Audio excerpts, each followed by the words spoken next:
നമസ്കാരം. 30 ദിവസത്തെ നോമ്പിന് ശേഷം ആ പുണ്യം നമ്മുടെ ജീവിതത്തിലേക്ക് പകർത്തുന്ന ഒരു സമയമാണ് ഇപ്പോൾ പോയിക്കൊണ്ടിരിക്കുന്നത്. അപ്പോൾ ഈ ഒരു പുണ്യ റംദാൻ നാളുകളിൽ നമ്മൾ ചില കാര്യങ്ങൾ, അതായത് നോമ്പ് തുറക്കുന്ന സമയത്തും അതുപോലെ അതായത് ഇഫ്താർ പാർട്ടികളിലും അല്ലെങ്കിൽ അത്താഴത്തിൻ്റെ സമയത്തൊക്കെ വളരെയധികം പ്രാധാന്യം അർഹിക്കുന്നതാണ് നമ്മൾ എന്ത് കഴിക്കുന്നു എന്നുള്ളത്. അപ്പം ഇഫ്താർ സമയങ്ങളിലൊക്കെ വളരെ അത് ആസ്വാദികരമാക്കാനും അല്ലെങ്കിൽ നമുക്ക് വേണ്ടപ്പെട്ടവരും എല്ലാം തന്നെ നമ്മുടെ ചുറ്റും കൂടിയിരുന്ന് എല്ലാവരും കൂടെ കൂടിയിരുന്ന് ആഹാരം കഴിക്കുന്നതും എല്ലാം തന്നെ വളരെയധികം നമ്മുടെ ഒരു പോസിറ്റിവിറ്റി നിറയ്ക്കുന്ന കാര്യമാണ്.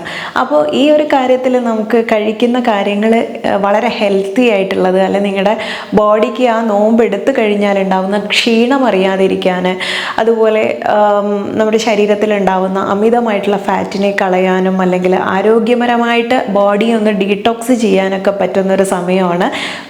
കഴിയുന്നതും ഇപ്പം നോമ്പ് ഒരു 10ഓളം നോമ്പ് കഴിഞ്ഞു പോയി, കുറച്ച് വീഡിയോ എടുക്കാൻ ലേറ്റായിപ്പോയി. അപ്പോൾ ഈ ഒരു സമയത്തായാലും നമുക്ക് ഇനിയുള്ള റംദാൻ മാസത്തിൽ ഇനിയുള്ള നോമ്പ് എടുക്കുന്ന സമയങ്ങളിൽ നിങ്ങൾ ശ്രദ്ധിക്കേണ്ട വളരെ കുഞ്ഞു കുഞ്ഞു ടിപ്പുകളാണെങ്കിൽ പോലും അതൊന്ന് ശീലിച്ചു കഴിഞ്ഞാൽ ഒരുപാടേറെ ആരോഗ്യപരമായിട്ട് ഒത്തിരി ഗുണങ്ങൾ അല്ലെങ്കിൽ ഒത്തിരി മാറ്റങ്ങൾ നമുക്ക് കാണാൻ പറ്റും. അതിൽ എടുത്തു പറയേണ്ട ഒന്നാണ് അത്താഴത്തിൻ്റെ സമയം.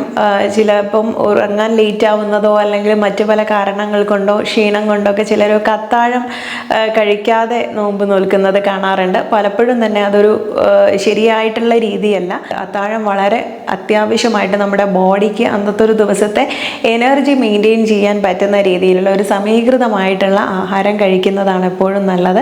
പലരും തലേ ദിവസത്തെ ഇഫ്താറിൻ്റെ കാര്യങ്ങളൊക്കെ മാറ്റി വെച്ചിട്ട് എണ്ണ പലഹാരങ്ങളും അതൊക്കെ കഴിച്ചിട്ട് ആ ഒരു അത്താഴത്തിലേക്ക് എടുക്കാറുണ്ട്. കഴിയുന്നതും അതുപോലെയുള്ള ആഹാരങ്ങൾ, അതായത് നമ്മുടെ ശരീരത്തിന് കൂടുതൽ ബുദ്ധിമുട്ടിലാക്കുന്ന രീതിയിലുള്ള ഫുഡുകൾ നമ്മൾ ഒഴിവാക്കുക. അതുപോലെ തന്നെ രാവിലെ കഴിക്കുന്ന ആഹാരമായതുകൊണ്ടും അത് ശരീരത്തിന് ചിലർക്ക് അസിഡിറ്റി പ്രശ്നങ്ങൾ ഉണ്ടാക്കാൻ കാരണമാവാറുണ്ട്. അതുകൊണ്ട് തന്നെ പുളിപ്പിച്ചിട്ടുള്ള രീതിയിൽ നമ്മൾ വെള്ളയപ്പം മാവ് ഉണ്ടാക്കുന്നതോ അല്ലെങ്കിൽ ദോശ, ഇഡലി പോലുള്ളവയൊക്കെ തന്നെ അത് പുളി വന്നതിന് ശേഷമാണ് നമ്മൾ ആ മാവ് ഉപയോഗിക്കുന്നത്. അപ്പോൾ കഴിയുന്നതും അതുപോലുള്ള ആഹാരങ്ങൾ ഒഴിവാക്കുക. കാരണം ഇത് പെട്ടെന്ന് ദഹിച്ചു പോവുകയും അതുവഴി നമുക്ക് കൂടുതൽ വിശപ്പ് അനുഭവിക്കുകയും പിന്നീട് അത് അസിഡിറ്റി ആയിട്ട് മാറുകയൊക്കെ ചെയ്യും.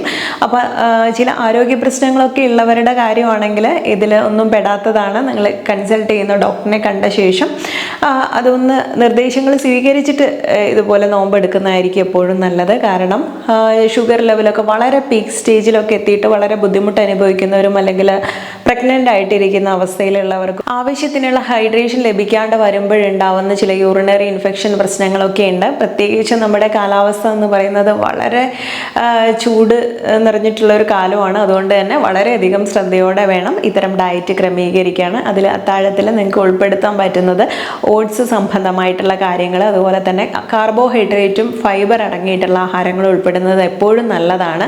അതിലൊന്ന് നമുക്ക് ഈ തൊലി, അതായത് വളരെ പോളിഷ്ഡ് ആയിട്ടുള്ള കാര്യങ്ങൾ ഉപയോഗിക്കാതെ ഓട്സ് പോലുള്ള സ്റ്റീൽ കട്ട് ഓട്സ് കൊണ്ടുള്ള കാര്യങ്ങളോ അല്ലെങ്കിൽ ചിലർ പഴങ്കഞ്ഞി ഉപയോഗിക്കുന്നത് അതൊക്കെ വളരെ നല്ലതാണ്. പക്ഷേങ്കിലും പുളിച്ച രീതിയിലുള്ളത് ഉപയോഗിക്കാതിരിക്കുന്നതാണ് നല്ലത് എന്ന് ഞാൻ സൂചിപ്പിച്ചു.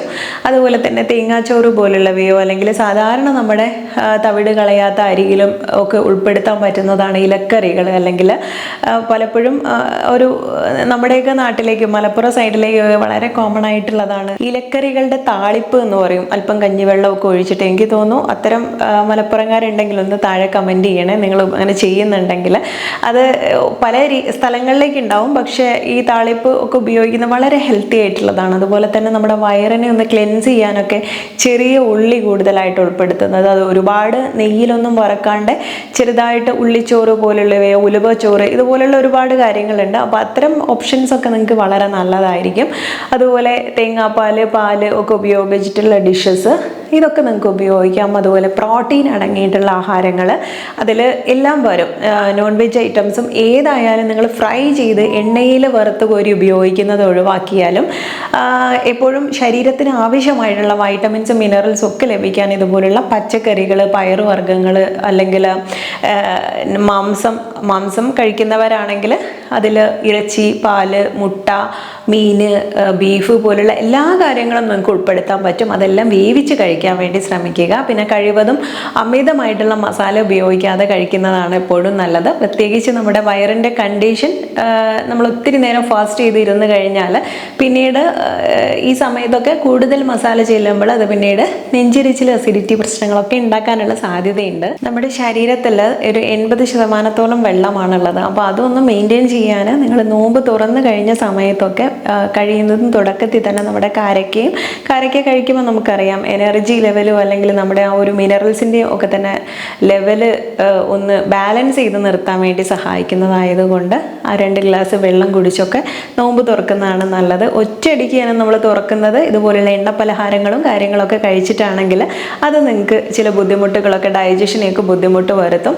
അതുപോലെ തന്നെ നമ്മുടെ ദേഹത്തുള്ള ഫാറ്റ് തന്നെ അത് എനർജി ആയിട്ട് മാറുന്ന ഒരു സമയമാണ്. അപ്പം കഴിയുന്നതും നിങ്ങൾക്ക് ഒരുപാട് പേർക്ക് ആരോഗ്യപരമായിട്ടുള്ളൊരു വെയിറ്റ് ലോസിനും കൂടെ സഹായിക്കുന്ന കാര്യങ്ങളാണ് ഇതൊക്കെ. പിന്നെ കഴിയുന്നതും ബോഡിയെ ഒന്ന് തണുപ്പിക്കാൻ വേണ്ടിയിട്ട് മലര് ഇട്ട വെള്ളം കുടിക്കുന്നതും അതല്ലെങ്കിൽ അവില് കുതിർത്തിട്ടിട്ട് ആ വെള്ളം കുടിക്കുന്നതും ഒക്കെ നല്ലതാണ്. പിന്നെ നമ്മൾ നോമ്പ് തുറക്കുന്ന ഇഫ്താർ സമയങ്ങളിൽ ഷുഗർ ചേർത്തിട്ടുള്ള പാനീയങ്ങൾ ഉപയോഗിക്കുന്നത് എപ്പോഴും തന്നെ നമ്മുടെ ശരീരത്തിന് വളരെയധികം ദോഷം ചെയ്യും. അതുകൊണ്ട് തന്നെ നാച്ചുറൽ ഫ്രൂട്ട്സിലുള്ള ഷുഗർ ഉപയോഗിക്കുന്നതാണ് നല്ലത്. അല്ലാതെ എക്സ്ട്രാ നമ്മൾ ഷുഗർ ഉപയോഗിക്കുന്ന കഴിയുന്നതും ഒഴിവാക്കാം. അതുപോലെ നോമ്പ് വീട്ടുന്ന സമയത്തായാൽ പോലും സിട്രസ് ഫ്രൂട്ട്സുകൾ അല്ലെങ്കിൽ നാരങ്ങ വെള്ളമൊക്കെ കുടിച്ച് നോമ്പ് തുറക്കുന്നത് നല്ലതാണെന്ന് പറയും. നമുക്ക് ആ ഒരു എനർജി കിട്ടാനും ഒക്കെ വളരെ നല്ലതാണെങ്കിൽ പോലും പലപ്പോഴും തന്നെ തുടക്കത്തിൽ തന്നെ അത് കൂടുതൽ ലെമൺ ജ്യൂസ് ചേർക്കുന്ന അല്ലെങ്കിൽ കുറഞ്ഞ രീതിയിൽ ഉപയോഗിക്കാം.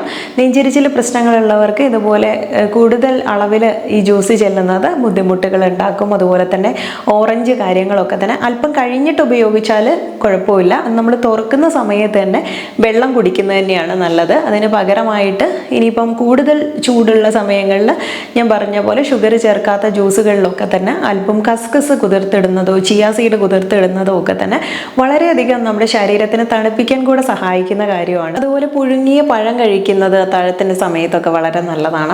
സാലഡ്സ് ഉപയോഗിക്കുന്നത് അത് ഏത് സമയത്തായാലും ഇഫ്താർ സമയത്തായാലും നമുക്കൊക്കെ വളരെയധികം ഹെൽത്തി ആയിട്ട് ഒത്തിരി മെലൂൺസ്, വാട്ടർ മെലൂൺ അല്ലെങ്കിൽ കുക്കുംബർ തുടങ്ങിയ വെള്ളം കൂടുതൽ അടങ്ങിയിട്ടുള്ള പച്ചക്കറികളും പഴവർഗ്ഗങ്ങളൊക്കെ ഉപയോഗിക്കുന്നത് വളരെ നല്ലതായിരിക്കും. നമ്മുടെ ശരീരത്തിലെ ആ ഒരു ജലാംശം നിലനിർത്താൻ വേണ്ടി ഇത് സഹായിക്കും. പിന്നീട് എടുക്കുന്ന ഫാസ്റ്റിങ്ങിനും നിങ്ങൾക്ക് ഒരു എനർജി മെയിൻറ്റെയിൻ ചെയ്യാനും ഇത് സഹായകരമാവും. 1/2 കപ്പ് വെജിറ്റബിൾസിന് 1/2 കപ്പ് ഇലക്കറി എന്നുള്ള രീതിയിലും അതിലേക്ക് അല്പം പ്രോട്ടീനിന് വേണ്ടിയിട്ട് കുറച്ച് മാംസം വേവിച്ചിട്ടുള്ള ചിക്കൻ പീസുകളൊക്കെ ആഡ് ചെയ്തിട്ടോ അല്ലെങ്കിൽ മട്ടൺ ആഡ് ചെയ്തിട്ടോ ഒക്കെ തന്നെ നമുക്ക് സൂപ്പുകളായിട്ട് ഉണ്ടാക്കുന്നത് നല്ലതാണ്. പിന്നെ ചൂടുകാലമായതുകൊണ്ട് തന്നെ കഴിവതും ഇത് വളരെ ചൂടിൽ കുടിക്കേണ്ട ആവശ്യമില്ല. നമ്മുടെ സൗകര്യം പോലെ തണുത്തിട്ട് കുടിക്കാം. കൂടുതൽ സ്പൈസസ് ആഡ് ചെയ്യേണ്ട ആവശ്യമില്ല. പക്ഷേ എങ്കിലും ഈ രീതിയിൽ വളരെ ജലാംശം നിറഞ്ഞിട്ടുള്ള ആഹാര പദാർത്ഥങ്ങൾ ഉണ്ടാക്കി ഉപയോഗിക്കുന്നത് എപ്പോഴും തന്നെ ആരോഗ്യപരമായിട്ട് ഇരിക്കാൻ വേണ്ടി സഹായിക്കും. അതുപോലെ അത്താഴത്തിൻ്റെ സമയത്ത് കൂടുതലും ചായ, കോഫിയൊക്കെ ഉപയോഗിക്കുന്നുണ്ടെങ്കിൽ അതൊക്കെ ഡീഹൈഡ്രേഷൻ ഉണ്ടാക്കാൻ സാധ്യതയുള്ള കാര്യങ്ങളാണ്. അതുകൊണ്ട് കഴിവതും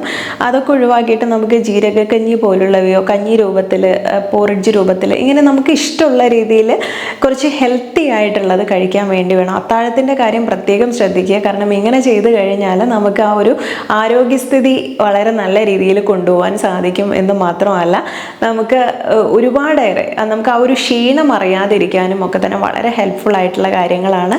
അപ്പോൾ കഴിവതും ഈ ഒരു പുണ്യനാളുകളിൽ തീർച്ചയായിട്ടും നിങ്ങൾ ഒരു കുറഞ്ഞ ദിവസങ്ങളല്ലേ ഉള്ളൂ, കഴിവതും ഇതുപോലെയൊക്കെ ഒന്ന് ഫോളോ ചെയ്യാൻ നോക്കുക.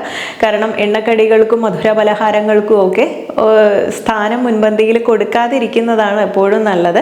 അപ്പോൾ കഴിവതും ഇതൊക്കെ ശീലിക്കുമെന്ന് വിചാരിക്കുന്നു. ഇന്നത്തെ വീഡിയോ എല്ലാവർക്കും ഉപയോഗപ്രദമായിട്ടുള്ള ഒന്നാണെന്ന് വിശ്വസിക്കുന്നു. കഴിവതും കണ്ടു കഴിഞ്ഞാലും മറ്റുള്ളവർക്കും കൂടെ ഒന്ന് ഷെയർ ചെയ്ത് കൊടുക്കണേ. നെക്സ്റ്റ് വീഡിയോയിൽ നമുക്ക് നല്ലൊരു വിഷയവുമായി വീണ്ടും കണ്ടുമുട്ടാം. നന്ദി.